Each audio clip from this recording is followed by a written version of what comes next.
لە ڕۆژەکانی ڕابردووە ئێمە بینیمان ئەمە تقریبەن هەفتەی ڕابردوو چەندین ڕووداوی نەخوازراو کە یاخود ڕوودا و کردەی تیرۆریستی لەلایەن داعشەوە مارەسەکرا و پەلامار برایە سەر سەنگەرەکانی پێشمەرگە، پەلامار برایە سەر هەندێک لە خەڵکی لادێکان و زەرەر و زیانێکی زۆریش بە خەڵک کەوت. بەڕاستی ژمارەی کوژراوەکان وا بەرزە بێتەوە و هیچ یعنی هیچ ڕێگا و جێگایەکیش بۆ دانەنراوە کە ئەم جۆرە تیرۆر و ئەم جۆرە تاوانانە کەم بکرێتەوە. ئێمە بەڕاستی ئەوەی کە لە کوردستانە کە زۆر قسەی لەسەرکری و باز دەکرێت و زۆر مەسەلەیە هەمیشە لە کوردستان ئادرێتەوە بە چاوی خەڵکە کە خەڵک هەژاری قوبولکە، برسێتی قوبولکە، نالەباری گوزەران قوبولکە، بێموچەی قوبولکە، هەموو ئەمانە گوایە ئەمنیەتی هەیە و ژیانی پارێزراوە و هێزەکانی ئاسایی ژیانی پارێزن و نایەڵن هێرش بێتە سەریان و لە دەستی ترۆر بە دووریان گرتوونەوەوانە. بەڵام ئەبینین بەڕاستی و دەمەی کە تروریستان خەریکن کردەوە و تاوانکاریەکانی خۆیان ڕۆژ بە ڕۆژ بەرە و هەڵکشانتن و زیاتر ئەبەنوانە، دەسەڵاتداران لەم بابەتەوە زۆر دەستەوەستانن. ینی قسە و باسێک کرا لە لادیەکانی بناری قەرەچوو وەک قسەیکی وا ئەکرێت کە گوایە تەنانەت ئەمری تەقیان پێ نییە، یاخودەوەی کە خودی قسەکەر و وتەبێژی بڵین وەزارەتی پێشمەرگە ئەڵێ کە ئێمە هامەرمان نییە، چەکی باشمان نییە. یەکێک لە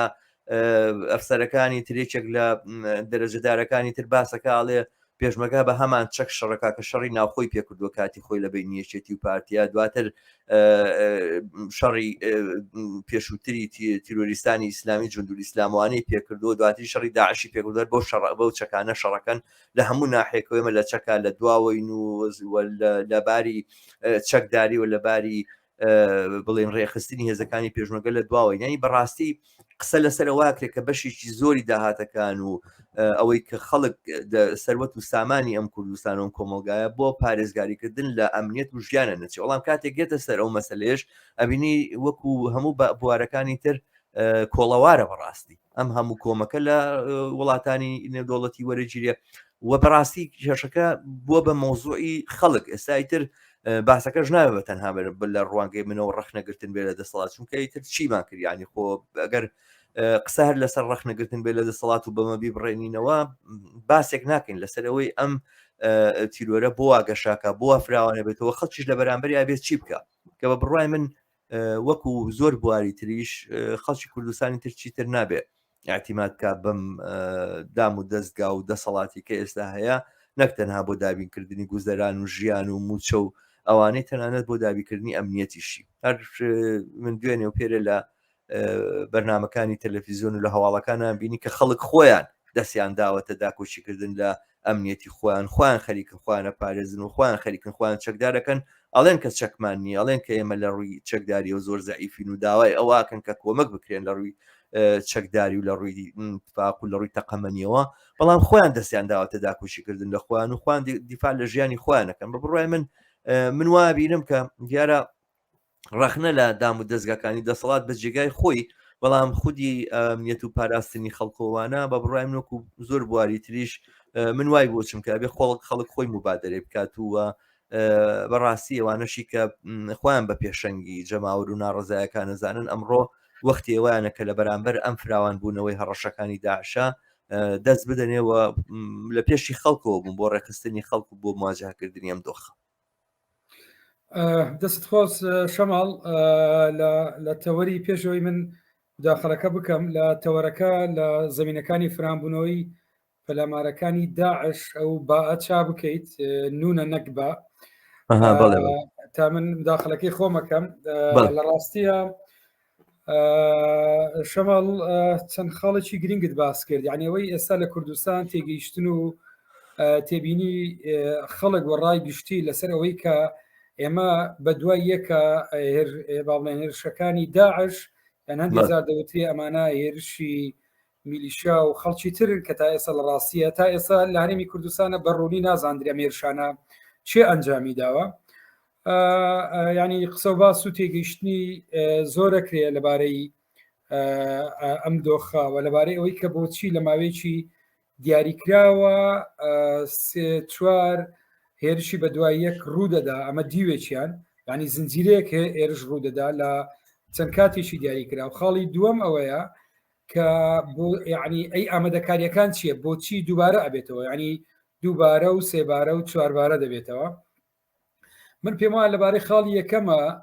کە بۆچی لەم بارودۆخە یعنی لە ڕاستیدا ئێمە ئەزانین هەرێمی کوردستان و بە عێراقیشەوە هەرێم و دەوڵەتێکی نائستقرارە لە ڕووی سیاسی ئەمنی و لە ڕووی ژیانی خەڵک لە ڕووی ئەمنیەتی نەسیاسی تەنیا و نە ئەمنیەتی لە ڕووی ئەمنیەتی دارایی و ئابووری و تا دەگاتە ئەمنیەتی ئاسایشی سنوورەکان و کۆی گشتی خەڵکو و هەروەها ئەمنیەتی تاچیش من پێم وایە ئەوەی ئێستا دەگوزەرێ یعنی بە دوێکی ترە دەتوانین بڵێن جزئێکە لە کولێکی گەورەتر کە ینی بەشێکە لە کولێکی گەورەتر ئەویش پەیوەندی بە تابلۆی سیاسی مێژویی هەڵومەرجی ینی مێژویی باردۆخی ئێستاوەیە ئەمە لەلایەکە لەلایەکی دووەمە لە ڕاستی دەتوانانی گرێ بدەینەوە بە شکستی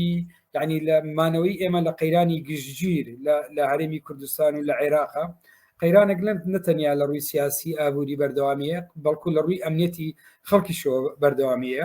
کاتێت و قەیران لە مەسەلەی گشتی دەکەی چۆن ئێمە ئەم بابەتە یعنی دەبینن بەو مانایی کە ئێمە باسی لە دیوە سیاسی و اقتصادیەکە ناکەین کە ئێمە چەندین جار باسمان لە ئەم قەیرانە نەکردووە ئەگەر دیوێکی تری تابلۆکە ببینین کە پەیوەندیدارە بە قەیرانی گشتگیر لەم ناوچەیە ئەویش پەیوەندیدارە بە ڕۆڵی هێزی چەکدار ڕۆڵی ئەوەی پێدەوترێ پێشمەرگا زێرەڤانی یان لەوەی عێراق هەموو ئەو ناوانەیە پرسیارەوەیە کە ئەم هێزانە چ زۆرە هێزێکن ئایا هێزێکی نیشتیمانین هێزێکن لەسەر ئەم بنەمایە ڕێکخراون بۆ داکۆچیکردن لە پاراستنی سنوورەکان و کەڕامەتی مرۆڤ و هەموم بابەتانە یان هێزێکن لەسەر بنەمای وەلای حزبی و 2000 وەلای کەسی و 2000 وەلای بنەماڵەیی و هەموو ئەم بابەتانە دروست کراون بۆیە ناتوانن ڕۆڵی خۆیان ببینی کاتێک کە هێزێک مەبادوو و پرەنسیپێکینە بۆ قسەکردنێکە بوو کە تا دوێنێ ڕۆڵەکانی ئەمە لە ڕاستی بەمانای ئەوە نییە ئێمە قسە لەسەر یعنی جۆرێک لە بڵێن ورەی هێزی پێشمەرگە بڕوخێنیان من پێم وایە لە دوێنێ و لە ئەم ڕۆژە ئەوەی شەڕدەکەوەی کوردستانی پاراستەوەی ڕوبەڕوو دەبێتەوە خەڵکی هەژار و جوتیار و کرێکار و خەڵکی بەژمەینەتەوە هەر ئەوانیش لە ڕاستی داستانەکانیان تۆمار کردووە و هەر ئەوانیش ئەمڕۆ لە سەنگەرەکان دەکوژرێن ئەمە لە ڕاستیە مناقەشەی تێدانیەواتە بەرگری هێزی پێشمەرگا هەموو ئەگەر کلێنێک لە بەرگری شەبی لە ڕاستیە پەیوەندی بە کوڕی هەژار و جوتیار و چینی خوارەوە نییە بەڵکو پەیوەندی بە ئیدای مەقسە لەسەر ئیدارەدان و عقلەتە دەکەین کە ئیدارەی هەرێمی کوردستان دەکە ئەویش دەسەڵاتی سیاسی لێ بەرپرسیارەوەرە بێنە بەرچاوی خۆکە کاتی ئێمە ینی هێزەکانی هەفتاوەشتا تا بێسە لە بەردەم بەڕوونی یعنی ئەندامێکی مەکتەبی سیاسی ئەملا و ئەندامێکی مەکتەبی سیاسی ئەمنا فەرماندەیەتی لەلایەکی تر هەر کادیرێکی حزبی کە بە جۆر لە جۆرەکان کە پلۆپایی دەدرێتێ و هەر یەکە وەکو غەنیمەت ئەو چەک و ئەسلحەی دێ کۆیە کاتەوە بۆ بنەماڵەکەی و بۆ کەسەکان هێدێکمان کاتێک کە پێزی پێشمەرگە تەنانەت ئەوەی کە راپۆرتەکان و پەرلەمانتارەکان باسیەکان پارەی فیشەکەکانیش خۆی یەکڕی پارەی نەوتیش خۆی دابینیەکە موچەکەی دواکەوی و دەرماڵە و کۆمەڵێک پێداویستی نییە و لە دیوێکی ترە فەساد و گەندەڵی هەموو بابەتانە دەبینی پێشمەرگە چەچی فعلی داکۆچیکردنی بە پێی پێویستە بێ و نەچەکی فکری و سیاسیە بێ کە قەنەعات بێ ئەوی دوێنێ کە بە خراپترین فەق لە شاخەکان ڕوبەڕووی داگیرکەران دەبەوە ئێستا بە پێشکەوتوترین چەک ناتوانێت ئەمە لە ڕاستی هەمووی باڵێن جەدوایە دەتوانانی خوێندنەوەی لەبارەوە بکەین خاڵێکی تر ئەوەی تۆ باست کرد لە ڕاستیە پێشەوەی باز لە هێزی خەڵک بکەم یعنی نموزەجی پێشکەشکردنی ینی ڕۆحیەتی بەرەنگاری پرسیارێک بکەین ئەو هێزە هەواڵگریانەی کە ڕۆڵ دەبینن و خۆمان دەزانین هێزی پێشمەرگا ڕوبەڕووبوونەوەی تیرۆرستان دوژمنکاران تەنیا ڕوبەڕووبوونەوەیەکی ڕوون و ئاشکرانیە بەشێکەوە پەیوەندی بەوەی پێدەوترێت دەستگا هەواڵگریەکانە چۆن هاوکاریەکەن ئایا ئەم دەستگا هەواڵگریانە لە کوردستان بۆ چی تۆزیف کراون بۆ سربەخۆیی کوردستان ئەوەی باسی پێ دەکرێت بۆ پاراستنی سنوورەکان بۆ ڕوبەڕووبوونەوەی سیخوڕی وڵاتانی دەوروبەر بۆ پاراست و قایمکردن و زانیاری گەیاندن بۆ کوڕی فەقیر و هەژار لە سنوورەکان یان بۆ سەرکوتکردی ناوەخۆی ئەمە ژێشێکە لەو پرسیارانە من پێما وەڵامەکە لە لای هەمومان ڕوونەکە وەزیفەی بەشی زۆری ئەم هێزانە چییە بە خاڵێکت باس کرد شەماڵوت هێزی بەرگری کە چیتر ئێمە لە حاڵەتی نەخدەوە تێبپەڕین کە باز دەین بکەین ئەوەی لە منتیقەی مەخمور و قەراج و کەندێناوە بینیمان ئەوەی لەم ڕۆژانە ئەو راپۆرتانی کە دەبین شەماڵ لە ڕاستیە ئەوەی من ئاگدار بم بەشێک لەو گوندانە خۆیان لەسەر بانی ماڵەکانیان هەر خۆیان دەستیان کردووە بە یعنی مەفرەزیان دروست کردووە و شەوانە کاتژمێری حرەسیات و خەفەری شەوانیان داناوە ڕەبایەیان دروست کردووە بە چەک و بە پێداویستی خۆیان ئەمە داکۆچی لە خۆیان دەکەن دوێنێ راپۆرتێکی تەلەڤیزیۆنم بینی کە باسی ئەوە دەکاتن چۆن یەکێ لەو گوندانە دەڵێت دوای چەندین ماوەیەکی درودرێژ ئێمە لە باڵێن ئێشی گردی شەوانە یان حرەسیات و خەفەریات و ئەمانە ئێستا بڕیارمانداوە گوندەکانمان چۆل بکەن و ئەم کەناڵەیەکی لەو کەناڵانەیە کە تابعی دەسەڵاتە بەڕوونی باسی لەو نقطانە پیشانە دەکا خلق خۆی داناوە بەرگری لە خۆی دەکەوە ئەو سێ شەیدی کە لەیەک خێزاندرا ئەو سێ شەیدا خۆ لە سەنگەرەکان نەبوون لە سەنگەری بەرگری ملی بوون لە ڕاستی ئەمە بەشێک من لە هێزی بەرگری ملی کە لە خۆیان ناوە بۆی ئەم مەفهومە لە هەرێمی کوردستانە لە ڕاستیە دەستی پێکراوە و لە گوندەکان ئێستاش لە گوندەکانی کە ئەوەی پێدەوترێ ناوچەی کێشە لەسەر یان ناوچە دابڕاوەکان یاریمی کوردستان ئەم بەرگریە هەیە بەڵام بەدا خۆم بەرگریە تا بە ئێستا ڕەنگە لە ئاستێکا بێ کە فۆکسی نەخرابێتە سەر بە دوواداچوونی نەکراوە و بیر لەوە نەکراوە چۆن ئەمە بەردەوام بێت تەعاان کاتێک خەڵک کە دەزانێت هێزێک هەیە بە پێی پێویستە و هێزە ناتوانێت بوو پارێزی یا دەسەڵاتداریەکەیە نەک خەمی نان و کار و ژیانی خەڵک ناخواتن ئەوەندە لاموبالی و یعنی بەم ئاستەیە ناتوانێت خەمی قایمکردنی سەنگەرەکانیش بخواتن ناچار خۆی دێداکەچی لە خۆی دەکا هەر دوای سەنگەرەکان پڕ دەبن لە وێنەی با بڵێن ئەوەی پێدەوترێ پیاوانی سیاسی و بەناو بەرپرس بۆ وێنەگرتن و باز لە بەهانەوە چوونەکەن بەس لە کوڕانی بەرپرسەکەن کە هەمووی 2 ساعاتێک لێوە دەبنەوە لەگەر گرتنی چەند وێنەیەک و بڵاوکردنەوەی کۆتایی پێدێ ئەوەی قوڕە خستەکە ئەوەی بەرگریەکە دەمینێتەوە بۆ کوڕی هەژار و فەقیرە من وایە هیواوە ئەوە حقیقەتێکە بەر لەوەی کەینە وەختمان نییە و تەوەرمان زۆرە پێم خۆش نییە قسەکانت پێ بەبڕم بەڵام بەداخۆ مەجبورین کە هەروە ئاوا تعلیقێکی کورتی لەسەر بدەین علی ژماوە نازانم ئەگەر قسەیەکی هەبێت من بەر لەوەی کە علی قسە بکە علی سیاسی بە خێراتی وەیش ڕاستانەکەم باشن ئێوە هەربژیت زۆر بە خێراتی خۆشحاڵین لەگەڵمانی بۆم بەرنمەیە قسە و باسمان لەسەر زەمینەکانی پەرەگرتنی هەڕەشەکانی داعشە لە کوردستان من ویستم خاڵێک لێرە باس بکەم بە بڕای من بۆیە ئەمە باسی زەمینەکانەکەین بۆی ئەو حقیقەتە باس بکەین کە ئەم هەڕەشانەی داعش شتێکی کورت و پڕ و ڕاڕەو نییە ینی بەس بەشێکاوە مەسەلەن تەحلیلی چیاوان هەیە نازانم ئەمریکا ئیشی چی پێیانە نازانم چێ دامی کردوون و چێ بانگی کردوون و چێ وای لێکردوون حقیقەتەکانی کوردستان لەمە قوڵتر و زەمینەکانی فراوانبوونەوەی هەڕەشەی داعش لەمە زۆر خەتەرناکتر و مەترسیدارترن بەڵێ داعش وەکو هەر هێزێکی سەربازی و تیرۆریستی تر ئەوانە توانێت تەعاونی لەگەڵ هەر هێزولایەنێکە هەبێ دەمێک ئێرانە دەمێک ئەمریکا دەمێک خەتا خودی پارتی ماوەیەک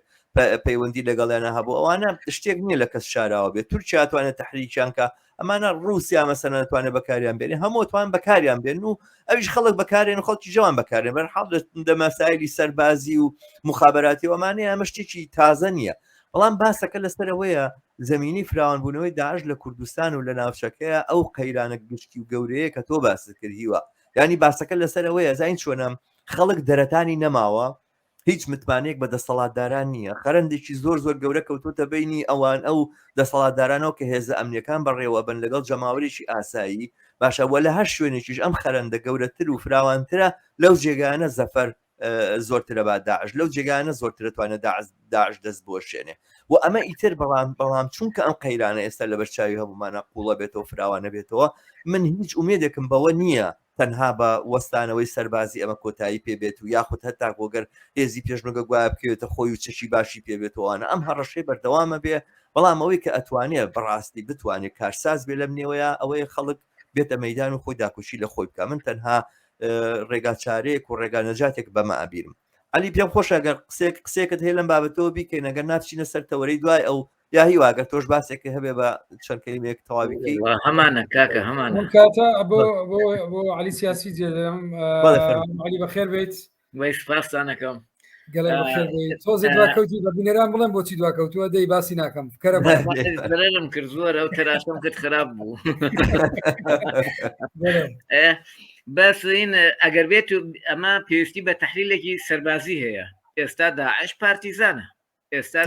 شەڕی پارتیزانی لە ناوچەکەیاکات لە شەڕی بەرەییوە گواستێتیوە شەڕی پارتیزانی ئیتر لە هەر شوێن کلێنێکی بۆ ڕێکەوێت دەواازەیەکی بۆ ڕێکەوێت ئێستا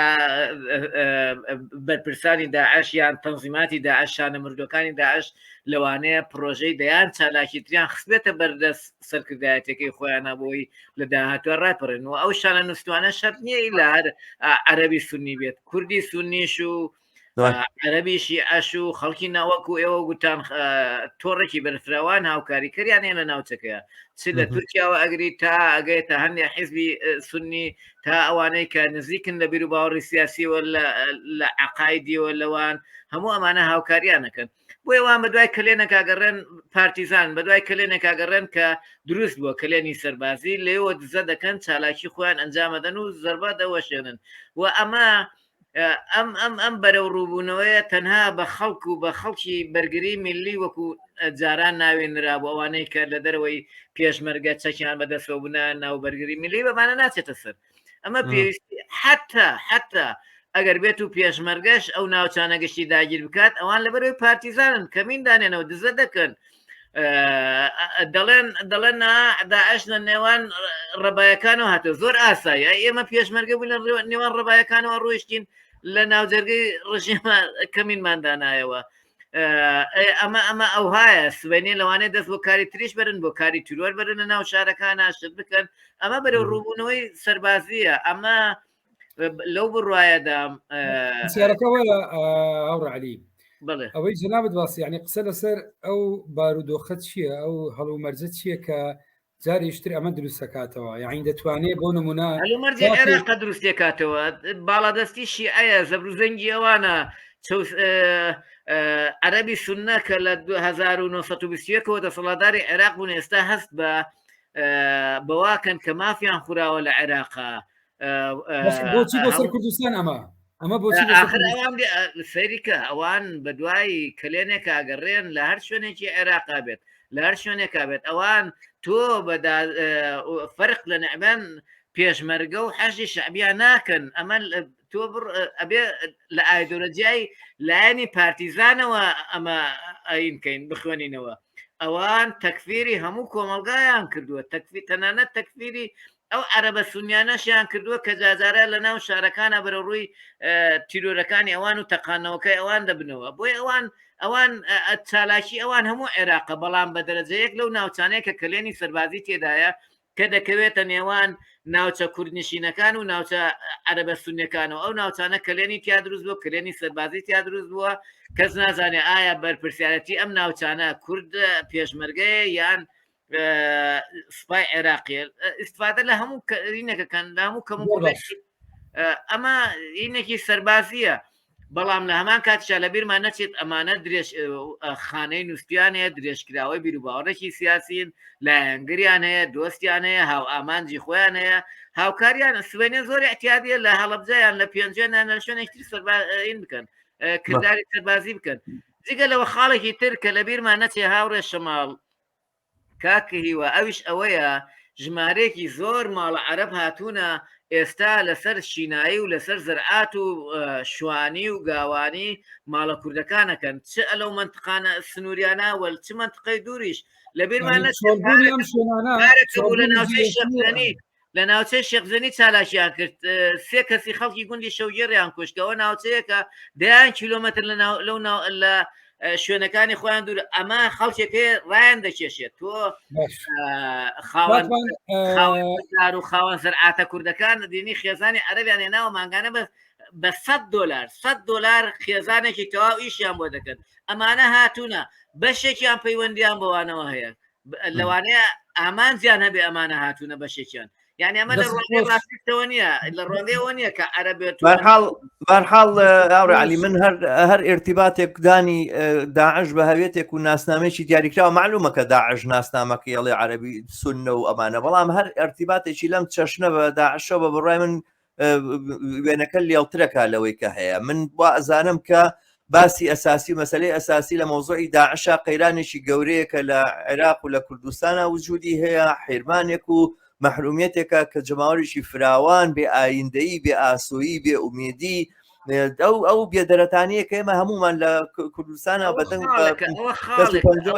پەنجەی لەگەڵان نەرمەکەین ئەمە حقیقەتەکانی بەشێکە هەموو شتێک پارتیزانەکانیان ئەوانەی کە ئیعلانی شتێکن بە دوای خاڵاواز ئەگەر خاڵی لاواز نەبێت دەست نادەنە چەک و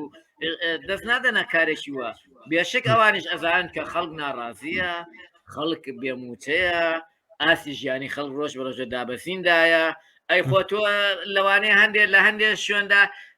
موچەی داعش باشتر بێت لە موچەی حکوومەتی عێراقی یان لە موچەی حکوومەتی کوردستان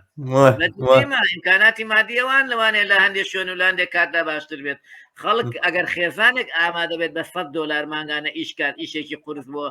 خەڵکێکی تر ئیتر ئەوە لای ئەوان موچەی ئەوان هەرێکێ لەوانە گەلە زیاترە لەوە خۆ بینیمان لە سووریا و لەو شوێنانە خەڵکێکی زۆر تەتەوعی کرد بۆ داعش لەبەر موچەکەیان